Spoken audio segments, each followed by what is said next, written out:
今日咧，我哋整木瓜綠茶，係可以醫痛風嘅，同埋胃痛都可以。咁我哋而家首先咧要處理咗個木瓜先。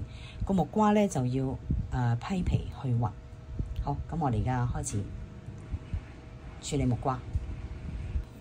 咁我哋木瓜一定要揀青木瓜，因為青木瓜咧先豐富呢個膠質。咁如果你好熟嗰啲咧係冇用㗎，嗰啲我哋生果食咯。咁啊呢一個係好有用嘅，記住揀青木瓜嚇。我哋而家清一清洗佢，跟住處理佢先。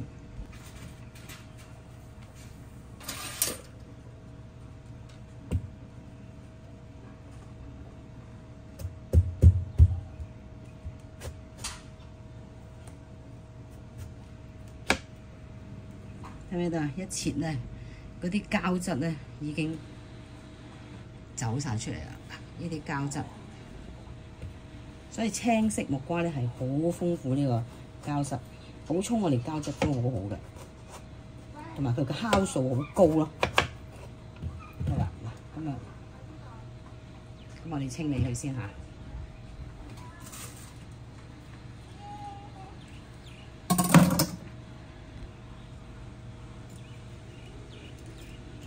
好硬嘅，要整好翻嚟再講下。咁首先我哋就準備個盒啦，因為一個木瓜咧就應該就唔使太即係煲一次，因為咧佢唔能夠咧煲起佢咧即係留翻第二日再整係唔得㗎，整一次做一次，唔能夠隔夜嘅。咁我哋就將個木瓜用幾多就整幾多咯。咁我哋準備個盒啦，我哋擠嗰啲未用嘅。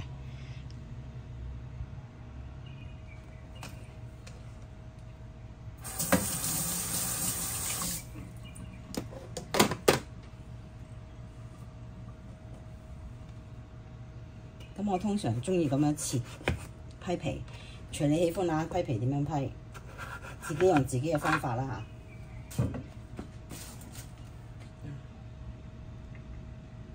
係啦，我係中意咁樣批嘅。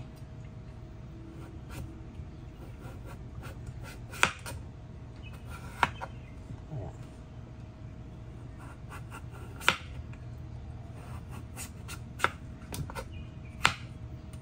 好，批好皮翻嚟再講下。嗱，切就切好晒啦。咁將所有木瓜都切好晒啦，咩形狀都可以，隨你喜歡啦。咁你就落啲落去個壺度煲啦。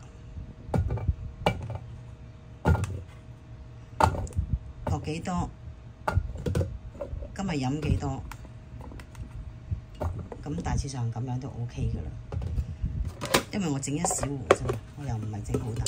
咁跟住呢個就收起佢啦嚇，真空。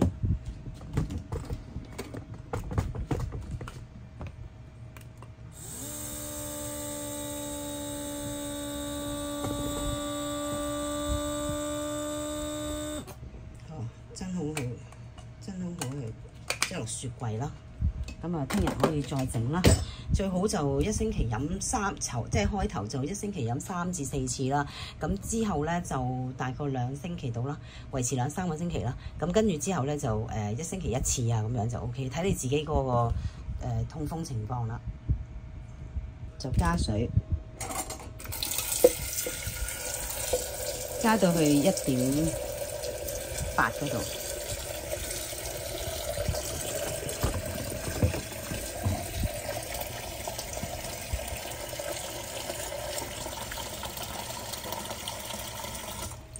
係啦，加滿水啦，咁我哋就嚟呢邊煲佢啦。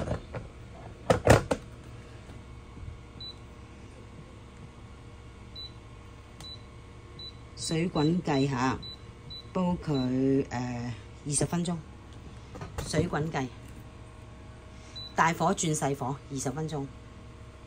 OK， 吸埋佢去煲。好。咁我哋煲緊期間，我哋就處理個茶葉啦。咁我呢個咧就係我唔知係水仙定壽眉嘅，因為係我家姐俾我嘅。咁咧我就中意用茶包嘅，因為處理方便嘛，係咪？咁我就落啲落去茶包度啦，係啦。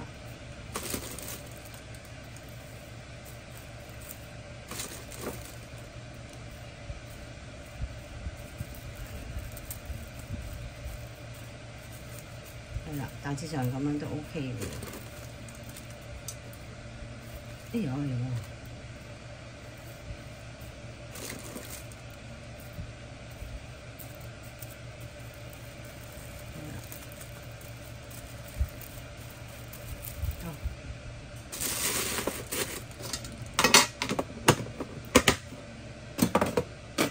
哎呀，冇晒。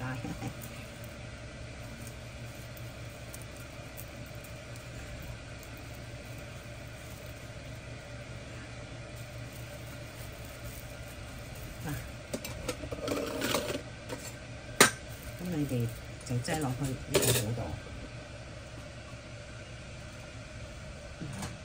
我之前已經煲咗啲水啦，咁我就要洗一洗啲茶葉先。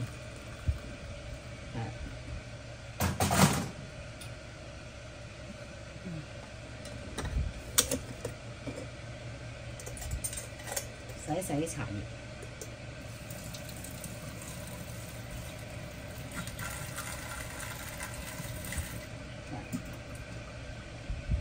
好，咁洗完咧就喺度等下。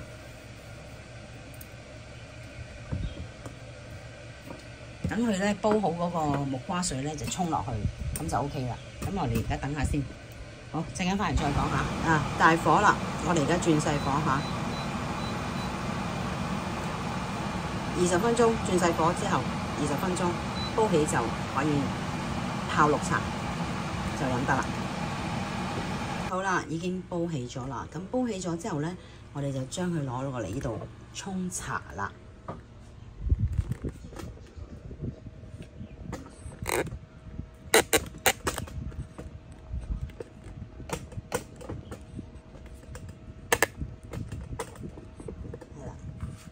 攞個嚟呢度沖茶，就將頭先煲起嘅木瓜水咧，青木瓜水咧，就愛嚟沖茶啦。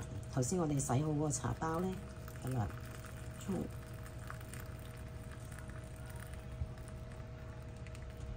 好啦，好煲起，咁我哋焗下佢啊，焗下佢出味，咁跟住我哋就可以飲噶啦。咁係啦，飲晒佢，今日飲唔晒就倒咗佢啦嚇，因為咧唔可以隔夜嘅。咁啊，要煲就聽日再煲咯。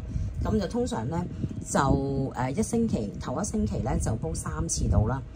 咁跟住第2個星期咧就可以1至2次。咁第3個星期都係1至2次。咁連續係兩個月，咁咧就會應該係對你嘅痛風咧好有幫助嘅。咁樣就係咁啦。OK，咁啊10分鐘。咁可以沖嚟飲啦，就係咁啦。